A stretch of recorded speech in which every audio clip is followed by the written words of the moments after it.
মৰমৰ ছাত্ৰ ছাত্ৰীসকল, আজিৰ ভিডিঅ'টোত আমি আলোচনা কৰিম তোমালোকৰ SSLC 2026ত তোমালোকৰ গ্ৰেছ মাৰ্ক কেনেকৈ দিব বা কিমান নম্বৰ গ্ৰেছ মাৰ্ক দিব। তোমালোকে বহুতে মোক কল কৰি সুধি আছিলা, কিছুমানে মেছেজো কৰিছা। তো আজিৰ ভিডিঅ'টোত তোমালোকৰ গ্ৰেছ নম্বৰ দিবনে নিদিয়ে সেই বিষয়ে আলোচনা কৰিম। গতিকে তোমালোকে ভিডিঅ'টি প্ৰথমৰ পৰা শেষলৈকে চাবা। তাৰ লগতে আমি আলোচনা কৰিম কোনটো বিষয়ত কিমান নম্বৰ তোমালোকৰ গ্ৰেছ মাৰ্ক দিব আৰু তোমালোকৰ এই গ্ৰেছ মাৰ্কবোৰ কেনেকৈ দিব।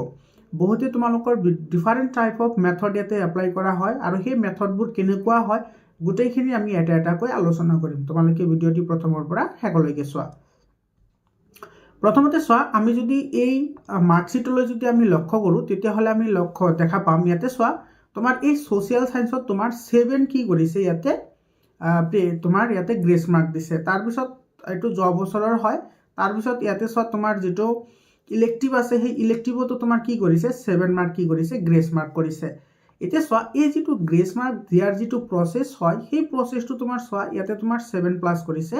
এই 7 যিটো তোমাৰ ইয়াতে প্লাছ কৰিছে সেই প্লাছটো কিন্তু তোমাৰ কি নহয়, এক্সট্ৰা নম্বৰ নহয়। তোমালোকে কিন্তু এই কথাটো সদায় মনত ৰাখিবা যে বহুতে তোমালোকে যোৱা বছৰ কৈ আছিলা যে 7 মাৰ্কটো এক্সট্ৰা নম্বৰ হয় নেকি। এইটো কিন্তু এক্সট্ৰা নম্বৰ নহয়।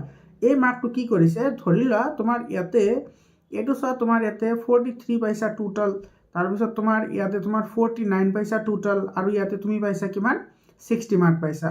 তো কোনোবাটোত যদি তোমাৰ 5 মাৰ্ক কম আছে, যেনেকুৱা তোমাৰ এইটোত চোৱা, ইয়াতে যদি তুমি ভালদৰে চোৱা ইয়াতে 7 পাইছে, তো ইয়াতে 7 আৰু 7 দি তোমাৰ কি কৰিছে ইয়াতে 14 বনাই দিছে, কাৰণ তুমি MCQত 14 পাব লাগে। আৰু এই 7 যিটো মাৰ্ক সেই মাৰ্কটো ক'ৰ পৰা আনিছে, এই যিটো তোমাৰ 60 মাৰ্ক আছে সেইটোৰ পৰা সেই ইয়াতে আনি যোগ কৰি দিছে। তো ইয়াতে তোমাৰ কিমান হৈ গ'ল, ইয়াতে হৈ গ'ল তোমাৰ কিমান 53। বুজি পাইছানে? এভাৰেজ মাৰ্কটো তোমাৰ ইয়াতে কি কৰিছে, ইয়াতে এড কৰিছে, কিন্তু ইয়াতে 53 ৰৈ গ'ল। এনেকুৱা নহয় যে তোমাৰ ইয়াৰ পৰা মাৰ্কটো কমিছে, কমা নাই, মানে এভাৰেজৰ পৰা ইয়াতে তোমাৰ কি কৰিছে এই মাৰ্কটো তোমাৰ ইয়াতে এড কৰি দিছে। বুজি পাইছানে? তো আকৌ তোমাৰ এই মাৰ্ক যিখিনি গ্ৰেছ মাৰ্ক দিব সেই গ্ৰেছ মাৰ্কখিনি তোমাৰ এই গোটেইখিনি তোমাৰ এভাৰেজ কৰিব বা গোটেইখিনি টোটেল ওলাই তাৰপিছত তোমাৰ কি কৰিব গ্ৰেছ মাৰ্ক দিব।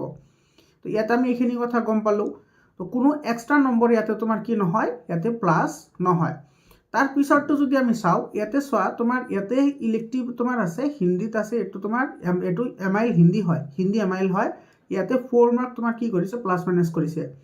ইয়াতে চাবা এইটো প্লাছ মাইনাছ কৰে, ঠিক আছে, প্লাছ মাইনাছ, তাৰমানে ইয়াতে চোৱা 26 পাইছে, পাব লাগে 30, তো ইয়াতে 4 তোমাৰ প্লাছ কৰি দিছে।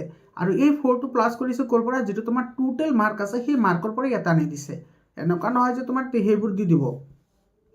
জেনেৰেল ছায়েন্সত চোৱা মেক্সিমাম 9 নম্বৰ দিছে তোমাৰ ইয়াতে, মেক্সিমাম 9 দিছে, 10 দিয়া নাই। তো মেক্সিমাম 9 দিছে তোমাৰ মাৰ্ক, ঠিক আছে, তো গ্ৰেছ মাৰ্ক।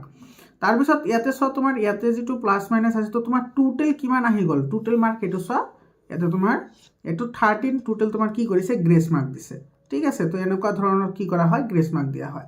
তাৰপিছত চোৱা এইটোত চোৱা, এইটো তোমাৰ গোটেইকেইটাত তোমাৰ ফেইল কৰিছে, ইয়াতে চোৱা 20 পাইছে, 20।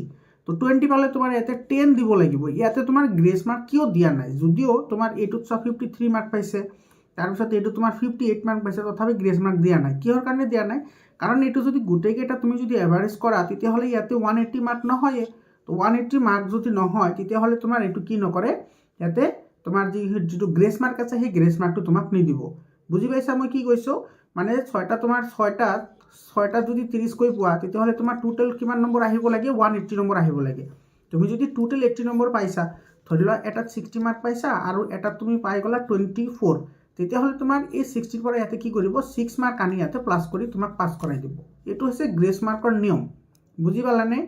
তো ইয়াতে তোমাৰ এইখিনি পালা। তাৰপিছত চাবা ইয়াতে চোৱা, এইটো লৈ বহুত এটা তোমাৰ কণ্ট্ৰভাৰ্চিয়েল হৈছিল, এটা লক্ষ্য কৰা।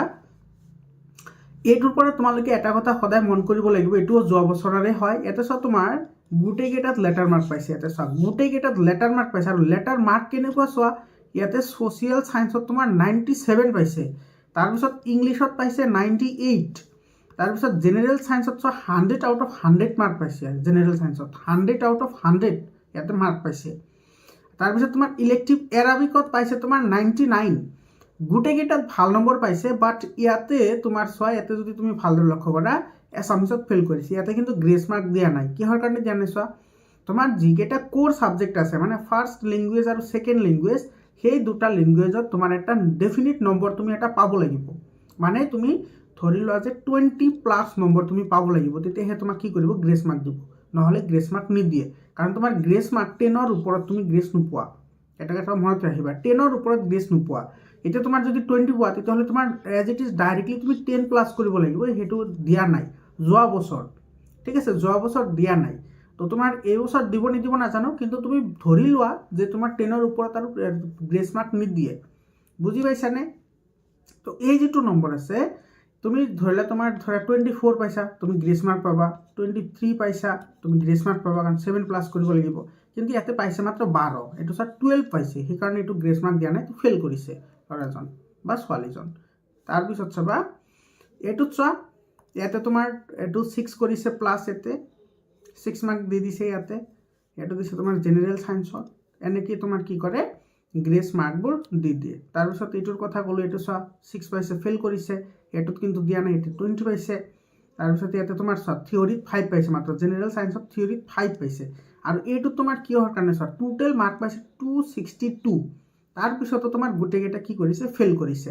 কাৰণ ইয়াতে তোমাৰ এটা ডিফিনিট নম্বৰ তুমি পাব লাগিব, তেতিয়াহে তোমাৰ কি কৰিব সেই মাৰ্কটো তোমাৰ দিব, বুজি পাইছা? এইটো অবজেক্টিভত 27 পাইছে, কিন্তু ডেছক্ৰিপশ্যন পাৰ্টত মাত্ৰ 5 পাইছে। এতিয়া 5 যদি পায়, 5 পাইছে, তাৰমানে ইয়াতে তোমাৰ টোটেল প্লাছ কৰিব লাগিব কিমান? যদি 5 পাইছে তো টোটেল তোমাৰ কিমান প্লাছ কৰিব লাগে? ইয়াতে তোমাৰ 10+ কৰিব লাগে, বা তোমাৰ ইয়াতে তোমাৰ 9+ কৰিব লাগে। তো ইয়াতেও তোমাৰ তেনেকুৱা অৱস্থা হৈ আছে, চোৱা ইয়াতেও তোমাৰ কিমান দিব লাগিব? 9 দিব লাগিব, ইয়াতেও তোমাৰ দিব লাগিব 10। চোৱা ইমান মাৰ্ক গ্ৰেছ মাৰ্ক দিয়া সম্ভৱ জানো? কেতিয়াও সম্ভৱ নহয়, বুজি পাইছানে? তো তোমাৰ গ্ৰেছ মাৰ্কৰ গোটেইখিনি কথা মই তোমালোকক বুজাই দিলোঁ, আৰু সদৌ শেষত সকলোকে বেষ্ট অফ লাক জনাইছোঁ। তোমালোকৰ যিমান পাৰা তোমালোকে সিমানখিনি পঢ়া, আৰু তোমালোকে কেনেকৈ ষ্টাডি কৰিবা, কি কি ধৰণে কৰিবা, গোটেইখিনি আলোচনা কৰিছোঁ। আৰু তোমালোকে